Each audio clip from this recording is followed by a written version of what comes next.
Hello friends, आज हम sociology की नई यूनिट स्टार्ट करने जा रहे हैं। मैं इस सीरीज़ के अंदर एनटीए नेट सोशियोलॉजी का पूरा सिलेबस कवर करने की कोशिश करूंगा और मेरी इन वीडियोस के अंदर जो नेट के अंदर पूछा जाता है, जो इम्पोर्टेंट फैक्ट है, उनके बारे में ही डिस्कस करूंगा। आप सभी से रिक्वेस्ट है, प्लीज़ वीडियो को लाइक करें और चैनल को सब्सक्राइब करें। आज हमारी फर्स्ट यूनिट के अंदर से क्लासिकल थिंकर एमाइल दुर्खीम के बारे में हम डिस्कस करने जा रहे हैं।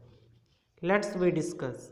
एमाइल दुर्खीम का जन्म 15 अप्रैल 1858 को उत्तरी पूर्वी फ्रांस के लोरेंज क्षेत्र में स्थित एपिनल नामक स्थान में हुआ था। 15 नवंबर 1917 को दुर्खीम 59 ईयर की आयु के अंदर फाउंटेनब्लेउ के अंदर निधन हुआ।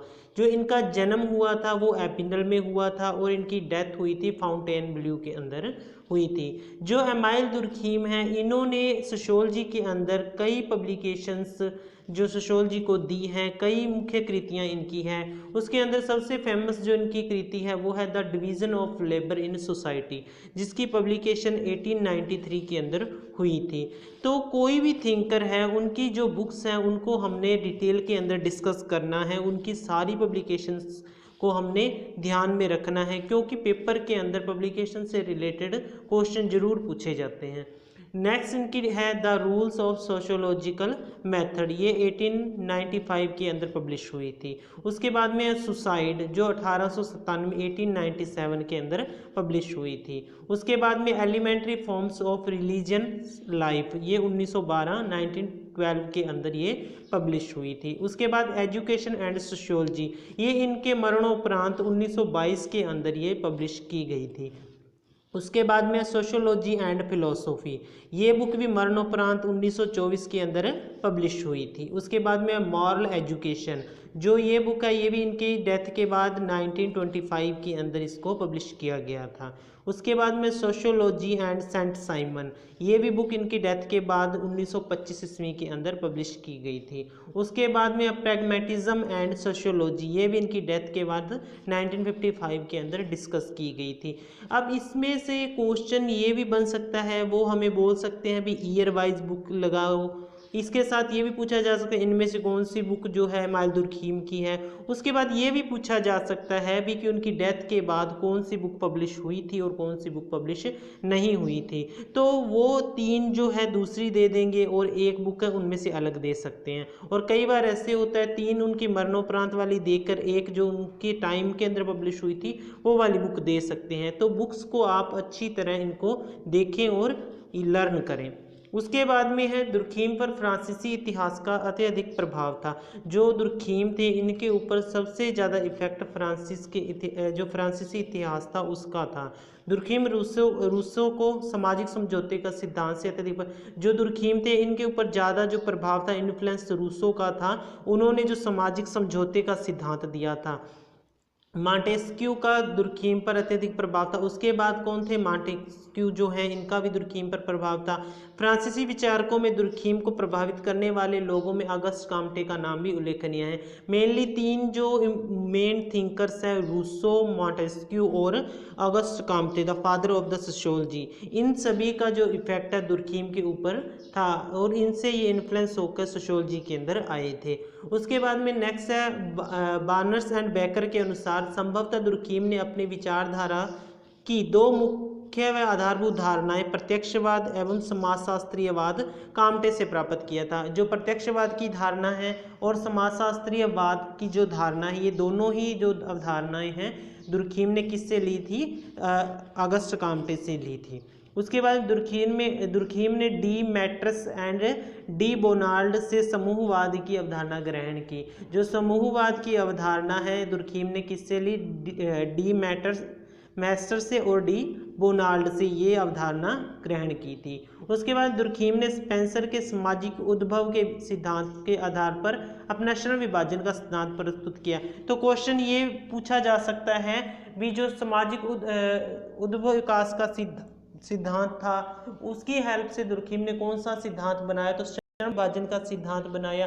या क्वेश्चन ये भी पूछा जा सकता है, श्रम विभाजन का सिद्धांत जो है दुर्खीम ने किस सिद्धांत के आधार पर प्रस्तुत किया था? सामाजिक उद्विकास का जो सिद्धांत था उसके आधार पर।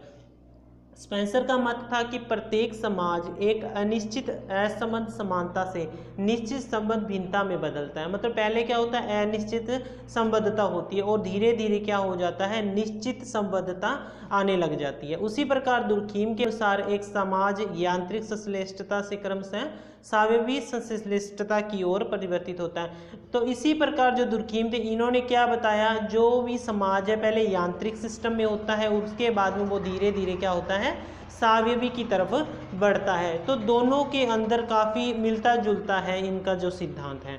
उसके बाद में इनकी जो बुक्स हैं, इनके जो कंसेप्ट्स हैं, मेन कंसेप्ट इन्होंने कौन कौन से दिए सोशियोलॉजी के अंदर, उसके अंदर फर्स्ट है श्रम विभाजन का सिद्धांत, इनके द्वारा प्रस्तुत किया गया है। The theory of division of labour, most important इनका ये है। उसके बाद में सामाजिक तथ्य सोशल फैक्ट थ्योरी दी है इन्होंने।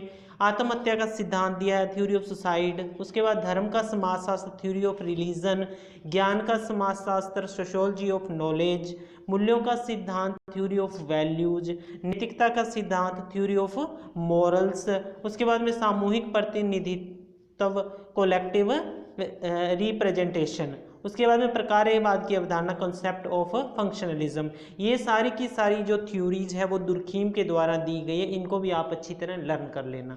उसके बाद में नेक्स्ट है, दुर्खीम के अनुसार व्यक्तियों के पारस्परिक संपर्क और संचार से एक सामूहिक चेतना का निर्माण होता है। दुर्खीम कहते हैं जब व्यक्ति पारस्परिक संपर्क में आते हैं और संचार करते हैं, आपस में बातचीत करते हैं, तो उससे क्या होता है, सामूहिक चेतना जो है उसका निर्माण होता है। जो व्यक्तिगत चेतनाओं से स्वाधीन होता है वो एक इंडिविजुअल से बिल्कुल ही अलग होता है, ये माना जा सकता है। स्वतंत्र तथा उससे अधिक शक्तिशाली होता है, और ये क्या होता है, एक इंडिविजुअल से ज़्यादा इंडिपेंडेंस होता है और ज़्यादा पावरफुल होता है। जो तथ्य एवं प्रघटनाएं इस सामान्य चेतना से उत्पन्न होती है वे ही वास्तव में समाजशास्त्र की विषय सामग्री है। अब दुर्खीम यहाँ ये कहना चाह रहे हैं, कहते जो समाज शास्त्र है, जो सोशियोलॉजी सब्जेक्ट है, वो किसी एक व्यक्ति का पर्सनली जो है स्टडी नहीं करती, वो स्टडी किसकी करती है, पूरी सोसाइटी की स्टडी करती है। और किसकी स्टडी करती है, रिलेशनशिप की स्टडी करती है। जो हम अंतरक्रिया करते हैं लोगों के साथ, जो भी हम इंटरेक्शन करते हैं, इन चीज़ों की जो स्टडी है सोशियोलॉजी के अंदर की जाती है। नेक्स्ट है, दुर्खीम ने सामाजिक तथ्य की दो विशेषताओं का उल्लेख किया है। दुर्खीम ने जो सामाजिक सोशल फैक्ट दिए हैं उनकी मुख्य दो विशेषताओं को उन्होंने ज़्यादातर मतलब एम्फिसाइज किया है। उसके अंदर जो फर्स्ट है, ये सामाजिक तथ्य किसी समाज में सामान्य रूप में पाए जाते हैं। जो सोशल फैक्ट होते हैं वो ज़्यादातर पूरे के पूरे समाज में, चाहे कोई भी समाज हो, उसमें जनरली तौर पर पाए ही जाते हैं सोशल फैक्ट। उसके बाद में ये कहते हैं वे समाज के प्रत्येक व्यक्ति के लिए बाहरी दबाव डालते हैं। कहते हैं इस सोसाइटी के अंदर जो भी व्यक्ति रह रहा है, कोई भी ह्यूमन बीइंग है, उसके ऊपर जो है एक्सटर्नल प्रभाव उसके ऊपर डालता ही है, जो सोशल फैक्ट होता है।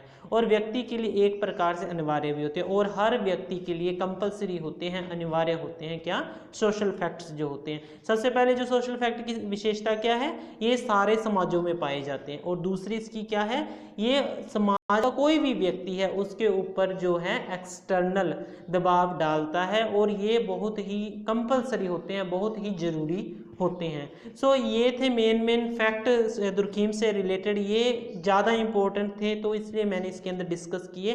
हम नेक्स्ट वीडियो के अंदर दुर्खीम की जो थ्योरीज दी हैं उन डिस्कस करेंगे। Okay, thank